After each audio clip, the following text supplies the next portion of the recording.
Hi everyone, hope you are doing well from wherever you're watching this channel, depending on your time zone. Now, it is emerging that the ghost of Ruben Chesire is not going to leave William Samoei Ruto anytime soon, especially at this hour when Ruto is seeking the most high office in this country, to be the President of the Republic of Kenya.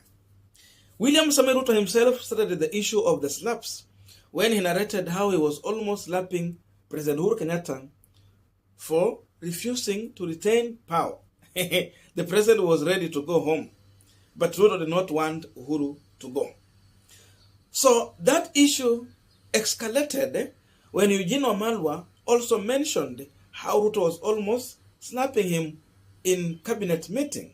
He went further to expose how Ruto slapped Ruben Chesire. Kalonzo Musyoka also came out to challenge William Ruto if really he never slapped Ruben Chesire to confirm before Kenyans.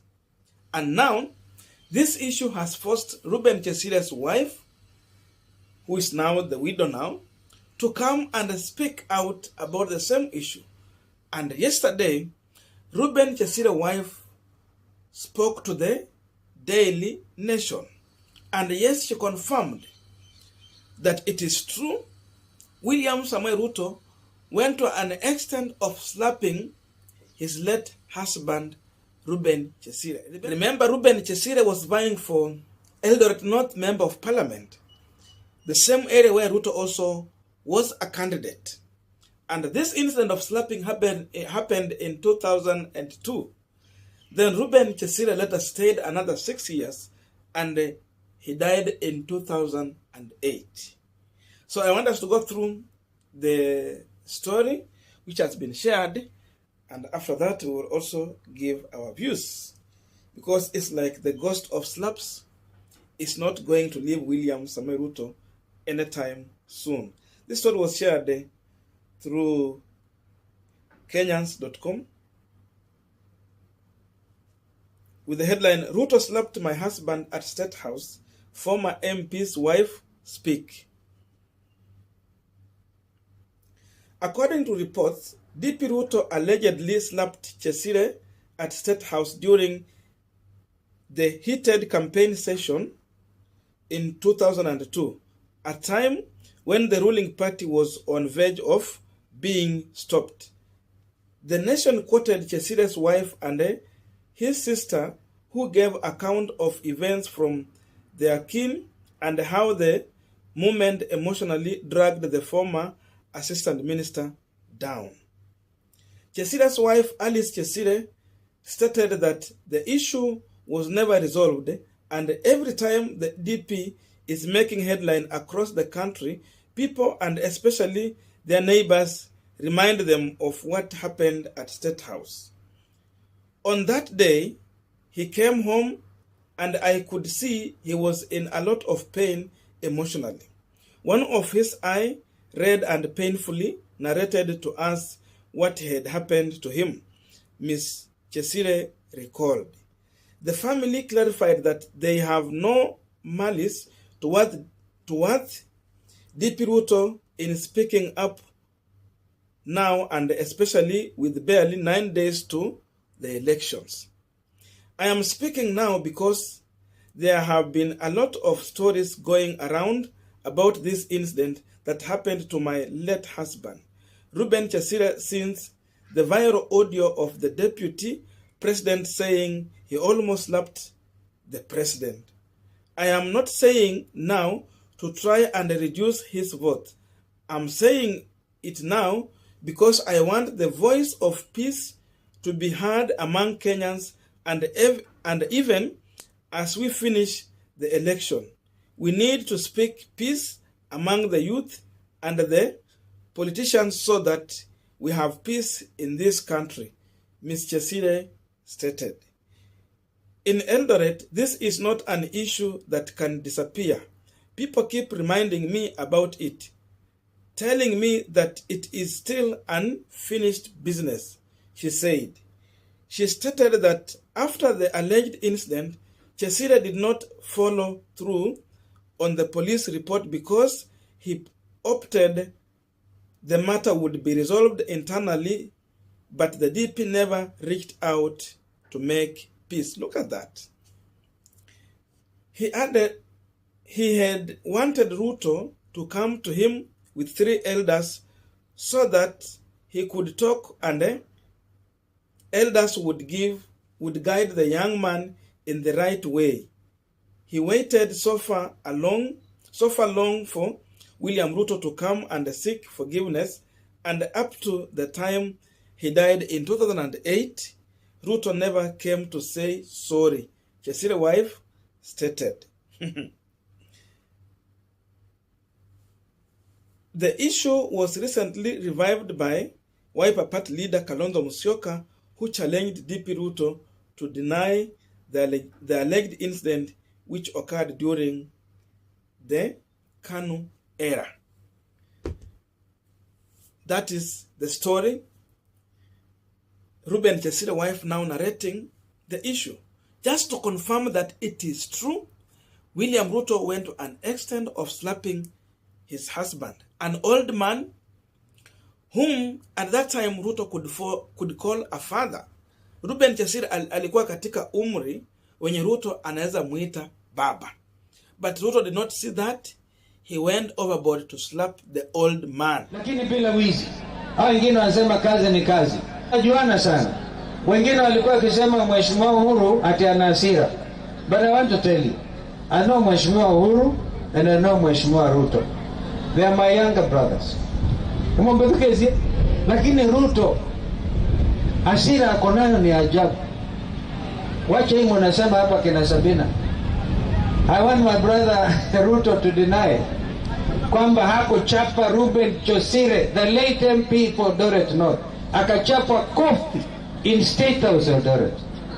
Mimi nikiwa kule wakati wa Mzee Moi, na Mzee Moi alikuwa anapenda amani. Nilikumbuka hiyo maneno. Unaweza kupatia Ruto awe president, atachapa nyinyi makofi. Ajabu.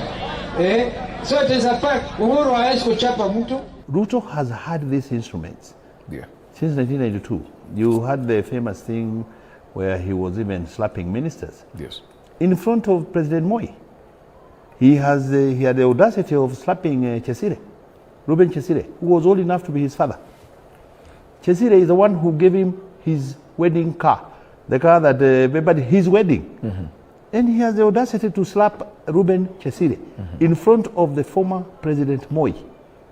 You had the tape. Yeah. How he was also talking about how he can go about slapping President Uhuru Kenyatta. Yes, but he came out and said that he's not even apologizing for that. He's not, because that is Ruto. Yeah. If somebody can tell you, I was going to slap your president, what can he do to you, the common person? If that thought can cross his mind, it tells you the kind of person you're dealing with. Now we are continuing with the panel discussion, but just a quick request. You might be watching this channel, but you are not yet subscribed, so my humble request, please consider subscribing so that another time, once we release a video like this one, you will always get notified. Against all our channel subscribers and anyone who drop comment, I must say thank you so much for your unconditional support. Again, I'm requesting you to give this video a thumbs up so that YouTube can recommend our videos to more viewers. Back to our discussion. Now, the emerging issue from this story is that Ruben Chesire family and even Ruben Chesire himself was ready to forgive William Samoei Ruto. The man waited for about 6 years, but Ruto did not see any reason to come down and reach out to Ruben Chesire's family just to ask for forgiveness. But Ruben Chesire was ready for that. And even up to now, as we are speaking now, despite the fact that Ruben Chesire died, William Samoei Ruto up to now, he has found no any reason to reach out to Ruben Chesire's family, because the wife is still alive, just to say sorry to the family for the harassment of the old man at State House, in front of even the late President Daniel Toroitich Arap Moi.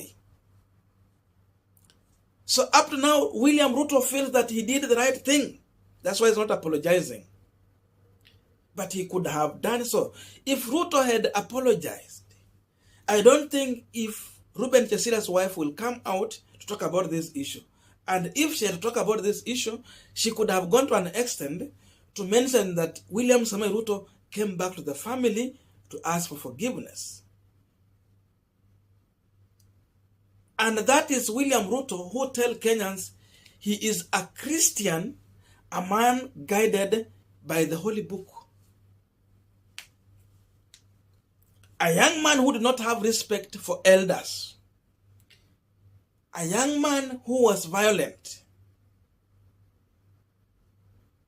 And now coming to seek the most high office in the land to serve Kenyans as a president. Why is the issue of the slaps coming back? And why is this issue being introduced first of all by William Samoei Ruto himself? Because the first clip we had, it was William Ruto speaking. And yes, he came out to confirm this. Is the ghost of Ruben Chesire haunting William Ruto when he's seeking the highest office in this land? That could be a possibility. That man could have died in the pain, painfully. In his mind, remembering how Ruto slapped him. Then even in his old age, Ruto not finding any reason to come and ask for forgiveness. Because it is clear the man was ready to forgive. And he was waiting for Ruto to walk in with at least 2 or 3 elders. Just to confess, then he speak forgiveness. That means Ruben Chesire died as a bitter man on the issue of a young man slapping him in front of people. So Ruto could be a cursed man. Ruben Chesire could have gone to an extent of cursing William Samoei Ruto for that incident. Maybe amesema Ruto, wewe nawe hautawahi ongoza. Ama ndio ufika kwa kiwango ya kuongoza, utakipitia. So, many people have been reminded in this country, akina Eugene Wamalwa wamesema, akina Junet Mohammed, Kalonzo Musyoka and the entire team are reminding Kenyans that voting for William Samoei Ruto is voting for violence.